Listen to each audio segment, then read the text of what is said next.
محترم حاضرین مجلس، محترم اسٹیج پر تشریف فرما علماء کرام اور دیگر حاضرین مجلس، آج اس اہم اجلاس میں اس اجلاس کو منعقد کرنے والے بڑی دردمندی سے، بڑی فکر سے اس امت کو تعلیمی بیداری کے کچھ پیغام پہنچانے کی نیت سے اس بزم کی تیاری کی کہ ہم نے دیکھا اس کے اعلانات تقریباً مساجد میں کیے گئے، اس کا وقت بھی مقرر بتایا گیا، اس کے باوجود ہم نے دیکھا کہ صبح 10 بجے اس کا وقت تھا، سامعین میں، حاضرین میں کوئی بھی اس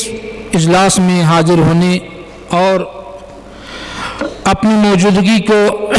یقینی بنانے کی تیار نہیں تھے۔ اس کو بدلا گیا، 11 بجے رکھا گیا، پھر لوگوں کی حالت، ان کی سستی، ان کی غفلت، جس طرح تعلیم کے میدان میں ہم پیچھے ہیں، اسی طرح ہمارے اندر نہ وقت کی پابندی ہے، نہ شعور ہے، ہر میدان میں ہر اعتبار سے اگر پچھڑی قوم کہا جائے تو بجا نہ ہوگا، یہ ہم امت مسلمہ میں پایا جاتا ہے۔ بہرحال تو آئیے اس اہم اجلاس میں مجھے جس موضوع پر، جس عنوان پر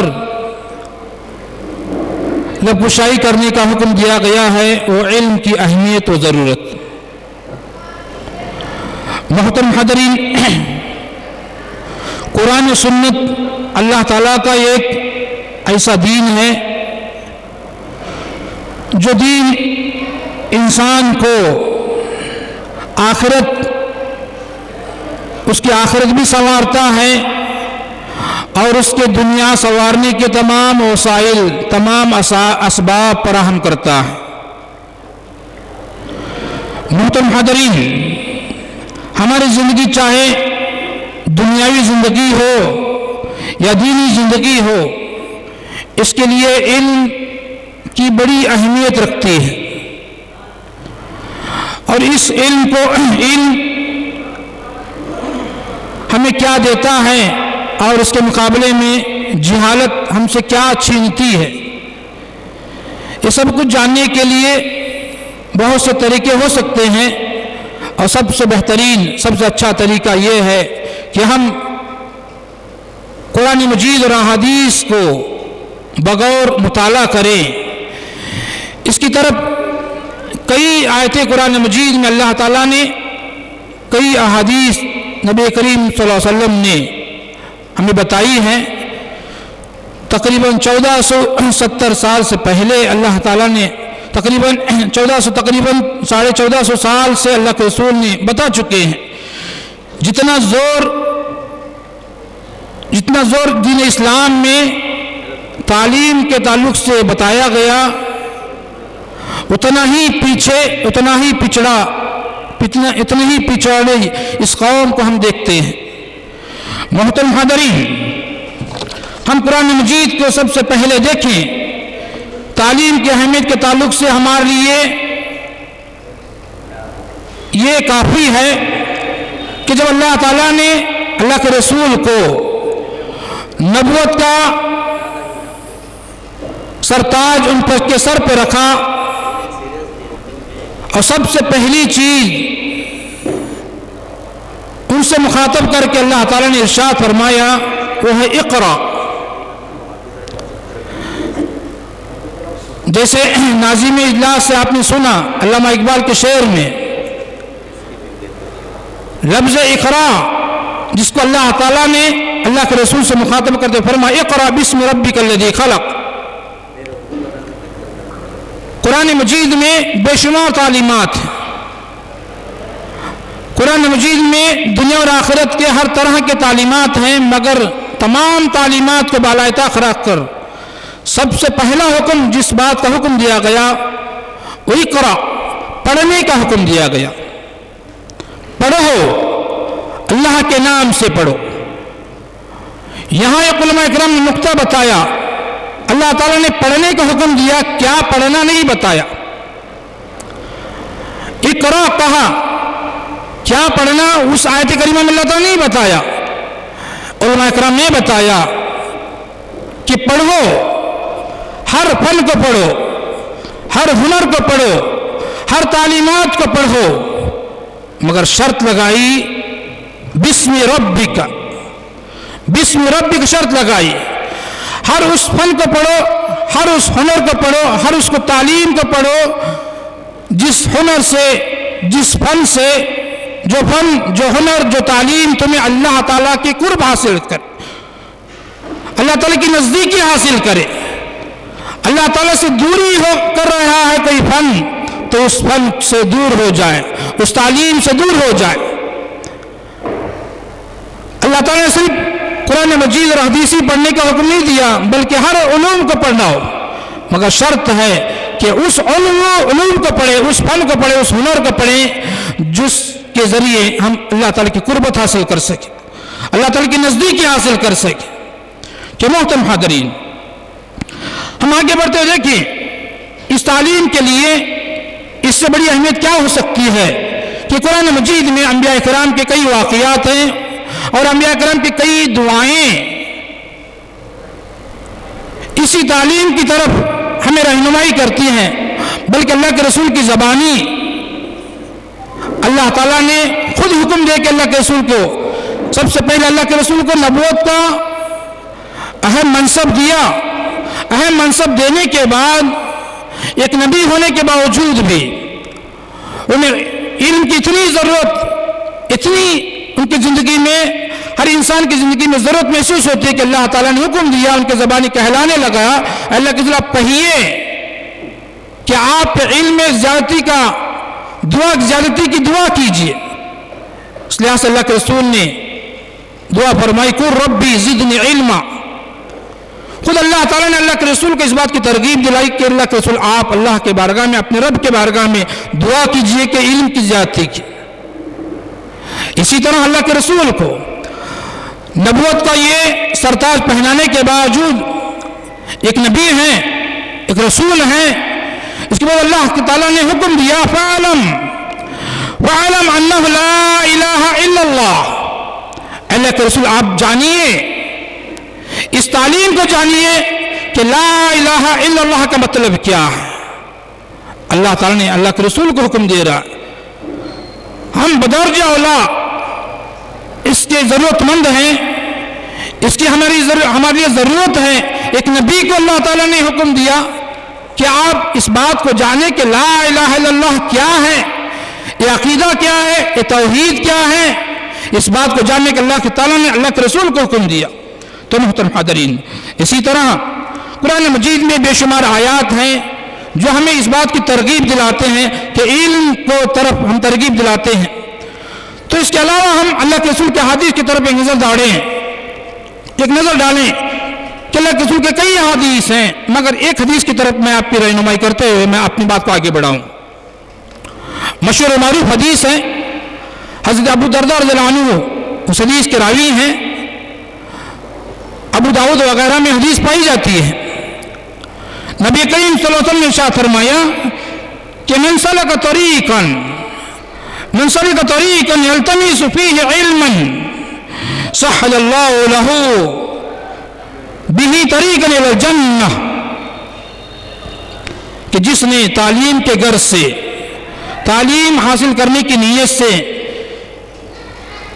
کہیں کا سفر کیا، راستے کو کاٹا، تو اللہ کے رسول نے فرمایا کہ اس کے ذریعے، اس علم کے ذریعے اللہ تعالیٰ اس کے لیے جنت کا راستہ آسان کر دیتا ہے۔ علماء کرام نے یہاں ایک نقطہ لکھا ہے، اس علم کے ذریعے نہیں بلکہ یہ علم حاصل کرنے کا راستہ ہی جنت کا راستہ ہے۔ علم حاصل کرنے کا راستہ ہی جنت کا راستہ ہے۔ آگے اللہ کے رسول نے فرمایا وَإِنَّ الْمَلَائِكَةَ تَضَعُ أَجْنِحَتَهَا رِضًا لِطَالِبِ الْعِلْمِ وَإِنَّ الْعَالِمَ يَسْتَغْفِرُ لَهُ مَنْ فِي السَّمَاوَاتِ وَمَنْ فِي الْأَرْضِ۔ بے شک تمام ملائکہ، تمام فرشتے اس طالب علم کے لیے جو اللہ تعالیٰ کے علم کو حاصل کرنے کی نیت سے کوچ کرتا ہے، سفر کرتا ہے، اس کے راہوں میں اپنے پروں کو بچھاتے ہیں، اور جو کچھ زمین و آسمان میں جو بھی مخلوقات ہیں، یہ تمام مخلوقات اس کے حق میں استغفار کرتے ہیں۔ صرف زمین و آسمان ہی کی مخلوق نہیں، وَالْغِيثَانُ فِي الْمَاءِ، جو پانی میں بسنے والی مخلوق بھی، پانی میں بسنے والی مچھلیاں بھی اس کے حق میں دعا گو ہیں، استغفار طلب کرتے ہیں۔ وَإِنَّ فَضْلَ عَالِمٍ الْعَابِدِ، ایک عالم کی فضیلت ایک عابد کے مقابلے میں، عام انسان کے مقابلے میں نہیں، بلکہ ایک عابد، ایک عبادت گزار، تقوی پرست، جس کے اندر دینداری ہے مگر علم نہیں ہے، عالم نہیں ہے، دینداری ہے، تقوی پرست ہے، عابد ہے، اس عابد کے مقابلے میں ایک عالم کی فضیلت ایسی ہی ہے جس طرح ایک 14ویں چاند کی فضیلت، 14ویں چاند کے دن چاند کی فضیلت تمام ستاروں کے اوپر ہے۔ محترم حاضرین، آگے اللہ کے رسول نے فرمایا وَإِنَّ الْعُلَمَاءَ وَرَثَةُ الْأَنْبِيَاءِ، بے شک تمام علماء کرام، تمام علم والے یہ انبیاء کرام کے وارث ہیں، اور إِنَّ الْأَنْبِيَاءَ لَمْ يُوَرِّثُوا دِينَارًا وَلَا دِرْهَمًا، اور کوئی نبی دینار و درہم کے وارث نہیں بناتے، بلکہ ان کا وراثت ہے وَلَكِنْ وَرَّثُوا الْعِلْمَ، بلکہ ان کی وراثت ہے کہ علم ان کی وراثت ہے۔ تو محترم حاضرین، من اخذہ، اللہ کے رسول نے آگے فرمایا من اخذہ فقد اخذ بحظ وافر، اور جس نے اس علم کو حاصل کیا، گویا علماء کرام اس نقطے کا، اس جملے کا معنی لکھتے ہیں کہ گویا جس نے علم کو حاصل کیا کہ دنیا کی تمام اشیاء کی کنجی اس کے پاس ہونے کے برابر ہے، ہر چیز کی چابی اس کے پاس ہونے کے برابر ہے۔ تو محترم حاضرین، علم کا خزانہ، علم کی خزانے کی کنجیاں ہمیں چاہیے کہ ہم علم کی طرف آگے بڑھیں۔ جس طرح ہم دیکھتے ہیں کہ سچر کمیٹی کی کیسے ایسے اس کی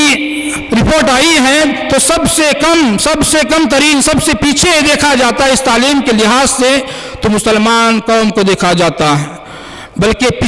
نچلے طبقے کے لوگوں کو ہم دیکھتے ہیں تعلیم کی غرض سے، تعلیم ان کے اندر اتنی ترقی پا گئی کہ وہ اتنے اونچے، اس ہندوستان کے ملک کے بڑے اونچے عہدے پر منصب ہیں، نہیں مقرر ہیں، اور اس کے مقابلے میں مسلمان ہیں کہ سب سے نیچے اس کو دیکھا جاتا ہے، سب سے کم ترین اس کے اندر مسلمانوں کے اندر دیکھا جاتا ہے کہ تعلیم کے غرض سے، تعلیم کے لحاظ سے دیکھا جائے تو مسلمانوں کے اندر ہی بیداری نہیں ہے، اس کے اندر سب سے زیادہ غفلت پائی جاتی ہے۔ محترم حاضرین، جہاں میں نے آپ کے سامنے اللہ کے رسول کی حدیث رکھی، وہی چند علماء کرام، چند حکماء کی اقوال رکھ کر میں اپنی بات آگے بڑھاؤں گا۔ جہاں قرآن مجید اور احادیث میں نے آپ کے سامنے رکھا، وہی چند اقوال بھی میں آپ کے سامنے رکھوں۔ حکیموں کے، حکماء کے کچھ اقوال کہتے ہیں کہ جہالت کی مذمت اور برائی کے لیے یہی کافی ہے، جہالت کی مذمت اور برائی کے لیے یہی کافی ہے کہ جاہل بھی خود کو اپنے آپ کو جاہل کہنا پسند نہیں کرتا۔ ایک جاہل ہے، ان پڑھ ہے، اپنے آپ کو ان پڑھ کہنا پسند نہیں کرتا۔ اسی طرح علم کی فضیلت کے لیے اتنا کہنا کافی ہے کہ جو جاہل ہے وہ اپنے آپ کو عالم کہلانا پسند کرتا ہے۔ محترم حاضرین، علم ایک ایسا زیور ہے جو ہر انسان کو مزین کرتا ہے، زینت بخشتا ہے۔ علم ایک ایسی دولت ہے جو کبھی خرچ کرنے سے کبھی ختم نہیں ہوتی، جتنا اس کو زیادہ خرچ کیا جاتا ہے اتنا ہی اس کے اندر بڑھوتری ہوتی ہے۔ محترم حاضرین، علم ایک ایسی دولت ہے کہ علم ایسی دولت ہے جو کبھی ہم سے کوئی چرانے والا نہیں۔ دنیا کی ہر چیز چرائی جا سکتی ہے، دنیا کے اعتبار سے جو بھی چیز ہیں، جو بھی دولت ہیں، جو بھی مال و متاع ہے، وہ چرائی جا سکتی ہیں، مگر ہمارے اندر جو علم ہے اس کو چرانے کی کسی کے پاس کی بات نہیں ہے۔ محترم حاضرین، اسی طرح ہم آگے بڑھتے دیکھیں، یہ علم کی غرض سے ہم دیکھیں کہ علم کے تعلق سے مسلمانوں کے اندر جو ضرورت ہے، جہاں یہ اقوال ہیں، حکماء کے اقوال ہیں، یہ اقوال اپنی جگہ، یہ اقوال بتاتے ہیں کہ علم زینت ہے، خوبصورتی ہے، دولت ہے، اور اس سے بڑھ کر ہم قرآن مجید اور حدیث پڑھیں گے تو معلوم ہوگا کہ علم سب سے بڑی مسلمانوں کی ضرورت ہے، اور ضرورت سے بڑھ کر علم زینت ہونے کے ساتھ ساتھ سب سے بڑی مسلمانوں کے لیے عبادت کا درجہ رکھنے والی ہے۔ علم حاصل کرنا مسلمانوں کے لیے عبادت ہے۔ اگر مسلمان علم حاصل کرتا ہے کہ عبادت کی غرض سے، تو اس کے لیے اجر و ثواب کا باعث ہوگا۔ تو محترم حاضرین، ہم آگے بڑھتے دیکھیں، یہ علم انسان کی روح کی غذا ہے، روح کی غذا ہے۔ جہاں تک علم حاصل کرتا ہے، اس کے روح میں، اس کی انسانیت میں، اس کی عادت و اخلاق میں بڑھوتری ہوتی ہے، ترقی ہوتی ہے، پروان چڑھتی ہے، جس کو اللہ تعالیٰ نے خود قرآن مجید میں ارشاد فرمایا، قل هل يستوي الذين يعلمون والذين لا يعلمون انما يتذكر اولو الالباب۔ اللہ کے رسول، آپ پوچھئے ان سے، آپ کہیے ان سے پوچھئے کہ ایک جاننے والا اور ایک نہ جاننے والا کبھی برابر ہو سکتے ہیں؟ کبھی برابر نہیں ہو سکتے۔ استفہامی انکاری کہا جاتا ہے اس جملے کو، کہ بتایا جا رہا ہے کہ جاننے والا ایک نہ جاننے والا کبھی برابر نہیں ہو سکتے، بلکہ آخری جملے میں، اس آیت کے آخری تکمیلے میں یہ بتایا جا رہا ہے، انما یتذکر اولو الالباب، جس کے اندر علم آ جائے وہ سب سے عقل مند ہے، وہ دنیا کے عقل مند انسان ہیں۔ اس بات کی وضاحت کی جا رہی ہے کہ عقل مند، ان کے اندر شعور پیدا ہوگا، ان کے اندر پروان چڑھے گی، ان کے دل و دماغ میں، ان کے ہر اعتبار سے مہذب ہوگا۔ محترم حاضرین، اسی طرح ہم دیکھیں، یہ علم ایک ایسی دولت ہے، یہ علم کے اثرات ایسے ہیں، یہ علم ایک ایسا ذریعہ ہے کہ انسان کو مہذب بنا دیتا ہے۔ کیسے؟ ہم سلیمان علیہ السلام کا واقعہ قرآن مجید میں پڑھے ہیں۔ سلیمان علیہ السلام کے واقعے میں ایک واقعہ یہ پیش آیا کہ ایک چھوٹا پرندہ، ہدہد جس کو کہا جاتا ہے، سلیمان علیہ السلام انسانوں پر حکومت کیا کرتے تھے، جنوں پر حکومت کر، بلکہ ہر مخلوق پر حکومت کیا کرتے تھے۔ تو ان کی حکومت میں ایک چھوٹا پرندہ بھی تھا، ہدہد کے نام سے، ایک حقیر چھوٹا پرندہ ہے، مگر حضرت سلیمان علیہ السلام کے حکم کے بغیر ان کے دربار سے غائب ہیں۔ جب سلیمان علیہ السلام کو یہ بات معلوم ہوئی کہ ان کے حکم کے بغیر یہ پرندہ غائب ہے، تو انہوں نے کہا اگر یہ حاضر ہو، اگر معقول عذر بتائیں میں اس کو چھوڑوں گا، اگر معقول عذر نہ بتائیں لأذبحنہ، میں اس کو سخت سزا دوں گا۔ حضرت سلیمان علیہ السلام نے کہا۔ جب وہ پرندہ حضرت سلیمان علیہ السلام کے پاس آیا، تھوڑی ہی دیر میں پرندہ آیا تو بطوق انداز میں پرندہ کہنے لگا، اس کے اندر ہمت سے کہنے لگا، اے سلیمان علیہ السلام، ایک بات میں ایسی جانتا ہوں جو آپ نہیں جانتے۔ یہ جرت کہاں سے آئی اس چھوٹے سے پرندے کے پاس؟ سلیمان علیہ السلام کے مقابلے میں ایک چھوٹے سے پرندے میں جرت کہاں سے آئی؟ کیونکہ انہیں علم تھا، علم کی وجہ سے جرت آئی۔ اس پرندے کو علم تھا ملک سبا کے پاس، وہ قوم کے تعلق سے اس نے تعلیم یعنی علم لے کر آیا تھا کہ ملک سبا کے تعلق سے، تو اسی علم کے تعلق سے اس کے اندر اس چھوٹے سے پرندہ ہونے کے باوجود اس کے اندر جرت آئی تھی۔ محترم حاضرین، ایک اور بات بتا کر میں بات ختم کروں گا، یہ علم کمزوروں کا سب سے بڑا ہتھیار ہے، کمزوروں کا سب سے بڑا ہتھیار ہے۔ محترم حاضرین، اللہ کے رسول نے، اللہ تعالیٰ نے قرآن مجید میں ایک تعلیم دی سورہ مائدہ میں، شکاری کتے کے تعلق سے بتایا علم انسان کے اندر تہذیب کیسا پیدا کرتی ہے، مہذب کیسا پیدا کرتا ہے علم۔ اللہ تعالیٰ نے قرآن مجید میں سورہ مائدہ میں اٹھا کر دیکھیں، شکاری کتے کے تعلیمات، مسائل اللہ تعالیٰ نے بتائی۔ جب کوئی کتا کسی جانور کا شکار کرتا ہے تو مسلمان کے لیے وہ شکار حرام ہے، وہ شکار حرام ہے، کیوں؟ جب کوئی کتا کسی جانور پر شکار کرتا ہے، اس طرح جپٹ مارتا ہے، اس کا زبان کی منہ کی لعاب اس کے اندر چھوڑ دیتا ہے، اس کے اندر جو غلاظت ہے وہ تمام چیزوں کے ذریعے اپنے لیے وہ شکار کرتا ہے۔ جب اسی کے مقابلے میں ایک تہذیب یافتہ، ایک تعلیم یافتہ، ایک جس کو ٹریننگ دی گئی ہے، جس کتے کو ٹریننگ دی گئی ہے، جب وہ شکار کرتا ہے، جب وہ شکار کرتا ہے تو اس کتے کے اندر تہذیب ہونے کی وجہ سے، اس علم کی تہذیب ہونے کی وجہ سے جب شکار کرتا ہے تو وہ جب شکار کرنے کی غرض سے کرتا ہے تو وہ اپنے لیے، اپنے کھانے کے لیے نیت سے نہیں کرتا ہے، بلکہ اس کے اندر یہ تعلیم کی وجہ سے اس کو یہ ذہن میں یہ چیز رہتی ہے کہ میں جو شکار کر رہا ہوں یہ میرے آقا کے لیے ہے، میرے مالک کے لیے میں شکار کر رہا ہوں۔ اس لیے وہ جب شکار کرتا ہے تو اپنا لوہا بوس نہیں چھوڑتا ہے، وہ مسلمان کے لیے حلال ہے۔ اس مسئلے سے، اس آیت کریمہ سے اس کتے کی مثال دے کر اللہ تعالیٰ نے، ایک حقیر جانور ہے، ایک نجس جانور ہے حالانکہ کتا، مگر اس کے ذریعے اللہ تعالیٰ یہ بتاتا ہے مسلمانوں کو، مومنوں کو، تمام انسانیت کو، اگر تعلیم انسان کے اندر آ جائے، ایک کتے کو مہذب بنا دیتا ہے تو انسان کو کیوں نہیں بناتا؟ محترم حاضرین، ہمارے لیے ضرورت ہے اس بات کی کہ ہم تعلیم کے لیے ہم جستجو کریں، بھاگ دوڑ کریں، تعلیم کے تعلق سے ہم جتنا زیادہ فکر کر سکتے ہیں تو اسی کے چیز کو لے کر ہم فکر کریں۔ اگر اس کو ہم فکر میں نہ لیں، اپنے زندگی میں آپ نہ کریں اس فکر کو، اگر ہم جس طرح ہم آج اس قوم کو دیکھ رہے ہیں تو ہمارے مستقبل، ہمارے نسل کا بھی حال یہی ہوگا۔ بہرحال انہی چند باتوں پر مت کو اتفاق کرتے ہوئے میں اللہ تعالیٰ کے بارگاہ میں دعا گو ہوں کہ اللہ تعالیٰ ان تمام باتوں کو کہنے سننے زیادہ کہنے والوں کو اور اس پر صحیح طور پر عمل کرنے کو توفیق عطا فرمائے۔ آخر میں اس پروگرام کو انعقاد کرنے والوں کا شکریہ ادا کرتا ہوں، ان کو مبارکبادی دیتا ہوں کہ انہوں نے اس بھاگ دوڑ کے ذریعے، اس کوشش کے ذریعے اس طرح کے پروگرام انعقاد کرنے کی کوشش، اللہ تعالیٰ نے ان کو توفیق بخشی، اللہ تعالیٰ اس کا بھرپور ان کو بدلہ عطا فرمائے۔